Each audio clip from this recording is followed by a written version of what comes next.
so sue me can do. I originally posted the story in malicious compliance, and a few were saying it would be great here and at our nuclear revenge. I am a military veteran who was injured in Iraq. I mention only because it is important to the story. I worked for this company, I say company, but in reality it was a guy who owned a few businesses, and he was the richest person in a very small town. It's important to say how I made it to this situation.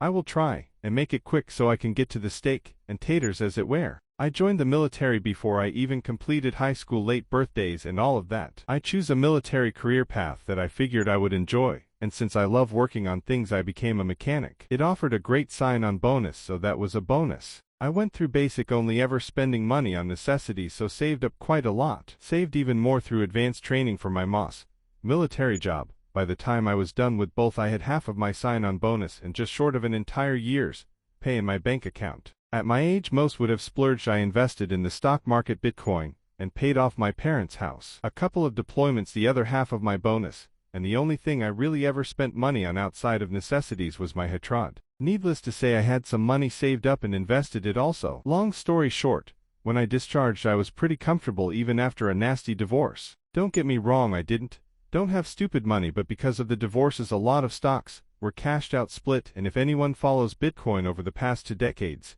you know how that turned out. After my divorce I worked to recover what I lost and then just to keep busy. Like I said, I love working as a mechanic and would bounce around wherever I felt like, since a good mechanic can make money anywhere. After a decade of this I decided to set roots in a small town, since it would be nice and quiet. By this point I was tired of always working on others people's cars, and wanted to devote time to working on my car. I bought a small house and saw a help wanted sign at the local lube shop. Figured it would be simple work for me, and be something to cover my few expenses. I grab an application from the office, getting all kinds of looks from the townies. BTW, I am 6'3". Since I discharged from the military I stopped cutting my hair and shaving, and I have one full sleeve. Needless to say, most people cross the street instead of walk past. When I went to turn in my application to, we will call her Sue, the bookkeeper, she asked me a couple of questions.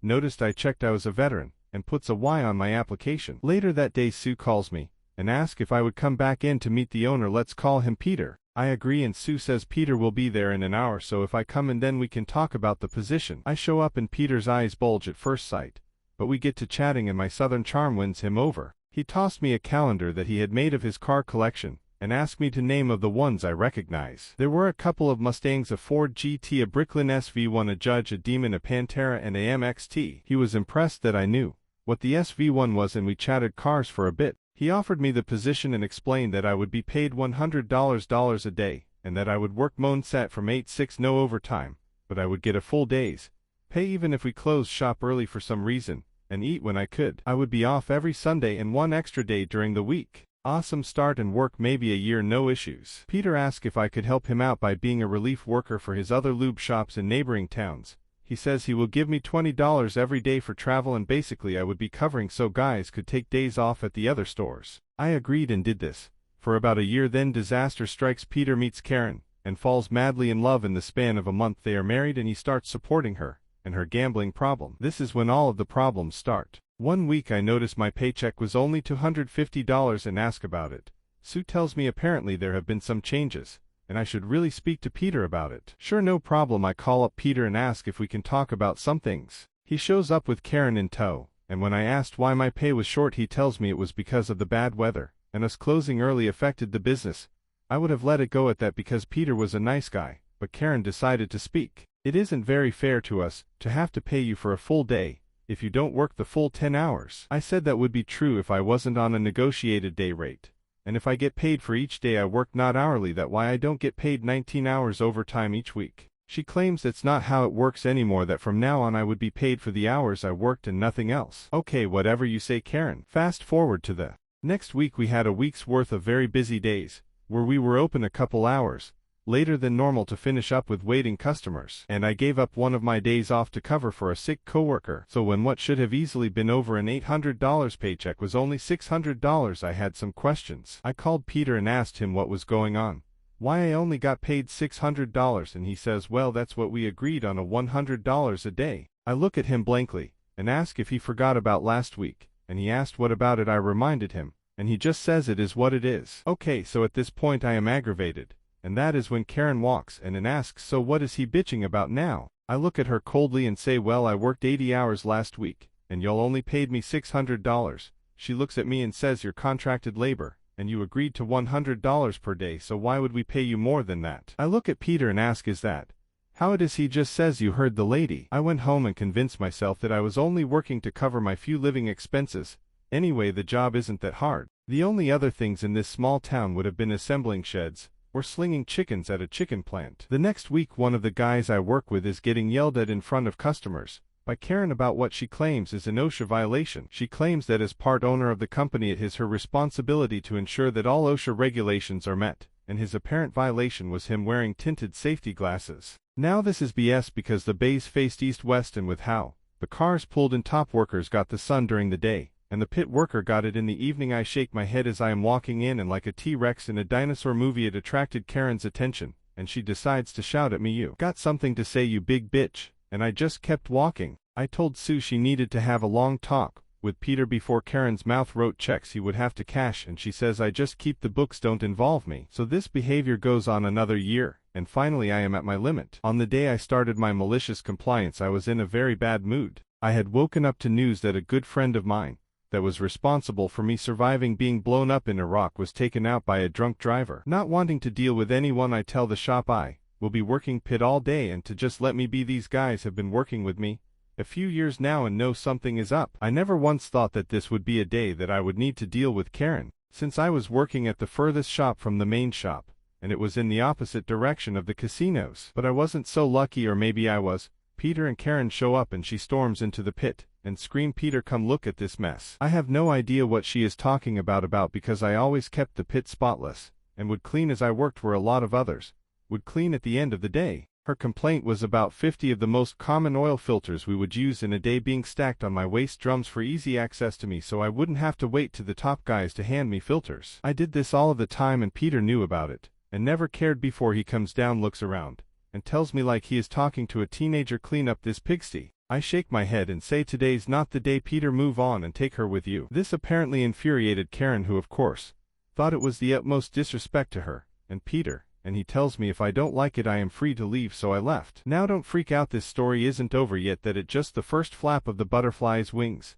that started a massive sheet storm. The next day Peter calls me and asks me to swing by the main store on my way home. I think he is going to apologize about the day before. Figured one of the other guys might have told him why I was so on edge. No, that was not what this was about. Peter was calling me in to inform me that for the next 6 months I would be on a probation period for my actions, and for these 6 months I would only be paid $50 a day, and I wouldn't receive the normal $20 a day I receive for driving to the other shops. I ask if he is serious about this and if he has seriously considered what he was doing. This is when Peter's let his true colors shine. He tells me I am lucky I wasn't fired for my constant disrespect towards him and the co-owner Karen. How if he didn't pity me for being a struggling disabled veteran?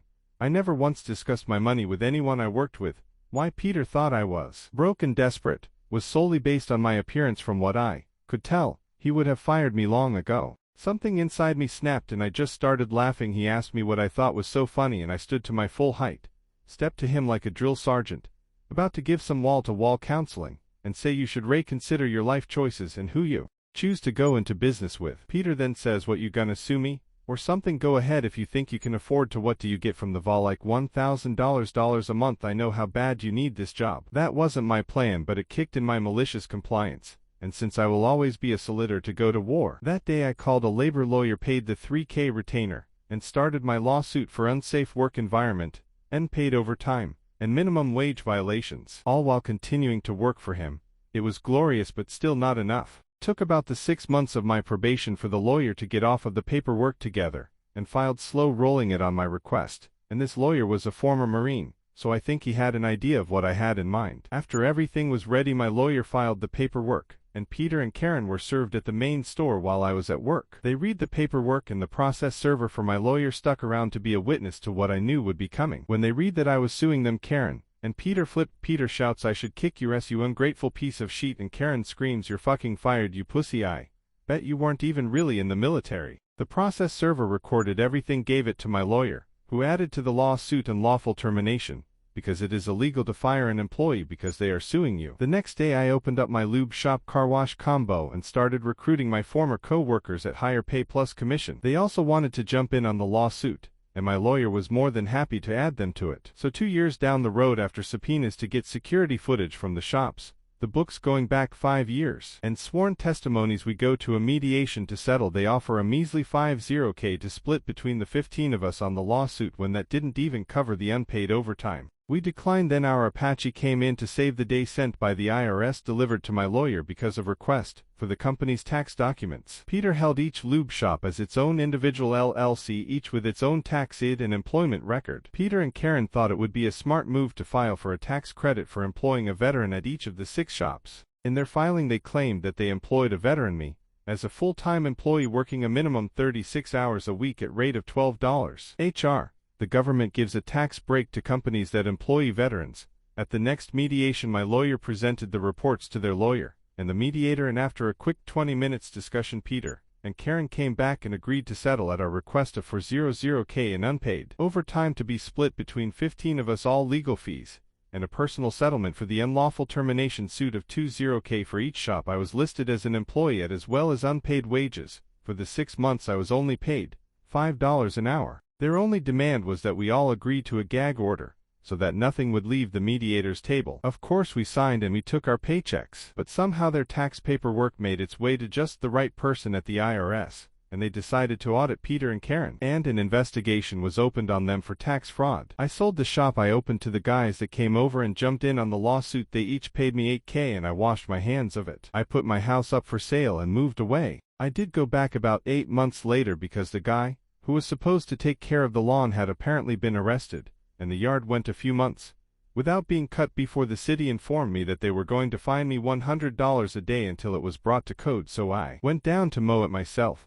While there I decided to check in with my realtor to see if there was anything we could do about yard maintenance. And who do I see but little old Sue sitting pretty at the front desk. Sue couldn't speak fast enough to tell me what all had happened, and it was perfect. What I thought was an Apache turned out to be an atom bomb. Peter filed bankruptcy to try and not go broke after making a plea deal for probation for tax fraud and paying a ton in unpaid taxes. Karen took off with some dude she met at a casino. I asked Sue 2 questions: if she knew who reported the fraudulent tax paperwork to the IRS, and what happened with Peter's car collection. She told me I have no idea, and to check the parking behind the realtor's office before leaving. On my way out I took a peek behind the realtor's office to see a safety green SV1 sitting there. Apparently Peter started selling off his cars early and cheap, hoping he would be able to buy them back after filing bankruptcy. To this day I have no idea who, if anyone, actually turned in the paperwork to the IRS. My personal theory is, whoever was tasked with compiling it all with their claims noticed something strange and reported it. However it happened, it couldn't have happened to anyone more deserving.